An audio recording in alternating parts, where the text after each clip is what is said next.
I'm off to go pick up that second batch of stuff that I dropped off to be powder coated. And I'm gonna drop off the footrest, the brackets for the footrest, and that miscellaneous stuff that I took off the bike the other day. So that'll be a third trip, which is not something I was counting on, but I was looking at those footrests and I'm like, man, I might as well just get them done because it's really gonna make the bike look that much better. And for a few bucks more, why not, right? All right, I'll see you at the Powder Pro place.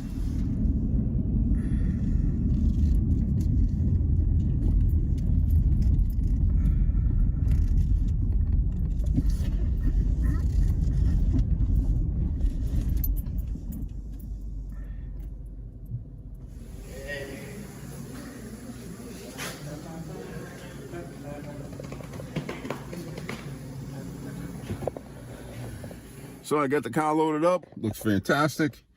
Very happy with that work. Dropped off those other parts.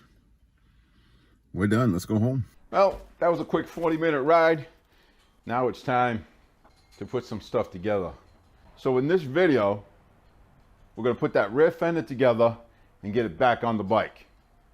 I'll also be modifying the shifter linkage housing to put a grease fitting in there so I can grease the shifter linkage.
I don't know. What do you think?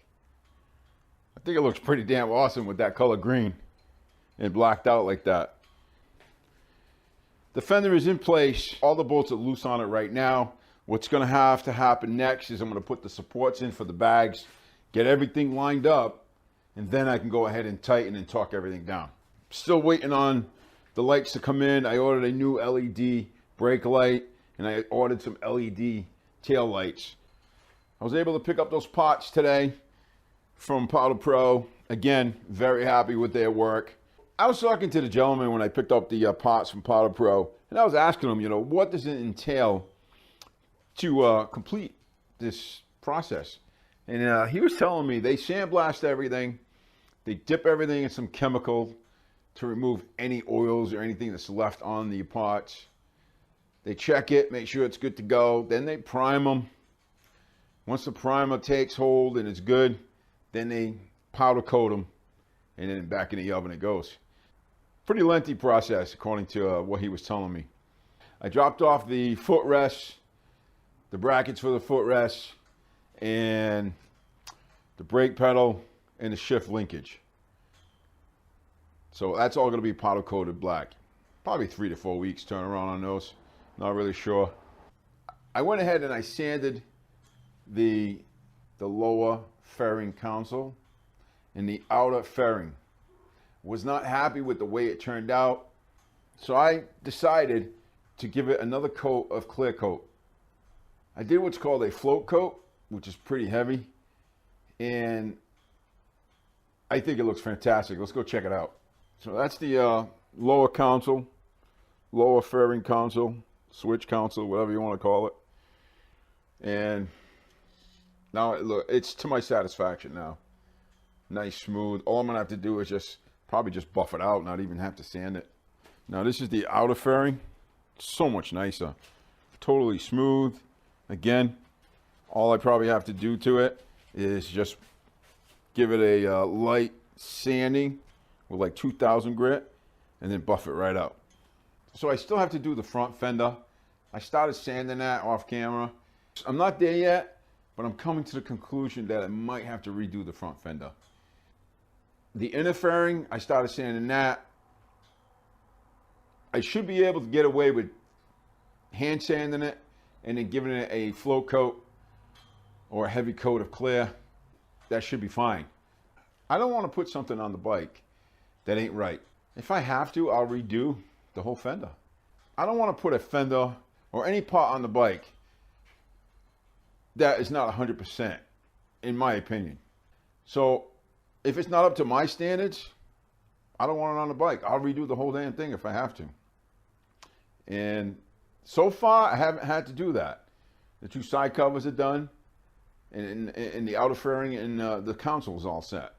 So the only thing in question, because I haven't really tackled it, is that front fender and the inner fairing. I mean, I'm not a professional, but I want it to look decent. I don't want to hack it all up. What's the point of doing the bike if, you know, if I'm just going to put something on that ain't that good? I almost forgot to let you know why I put a grease fitting on a shifter shaft housing. With the older Harleys, there used to be a grease fitting there, and you could actually pump grease into that shaft area. And what that does is it takes up a little bit of the slack. So it helps to keep that shaft from bouncing around in there. And it also extends the life of those bushings in the shaft. If that shaft is moving just a little bit over time, it's going to pound the hell out of those bushings. And before you know it, you're replacing that whole setup like I did a couple of years ago. Ever since Harley took away that grease fitting, I've noticed that those shafts and bushings need to be replaced a lot sooner than they did before. So I took it upon myself. I drilled the hole, put the grease fitting in there, and now I can grease it whenever I like. Tell me what you think about that modification I made. Any comments on that? Put them down below. That's all I got for today. The next video, if it's posted, will be in your top right-hand corner. So other than that, ride safe. God bless. I'll catch you later.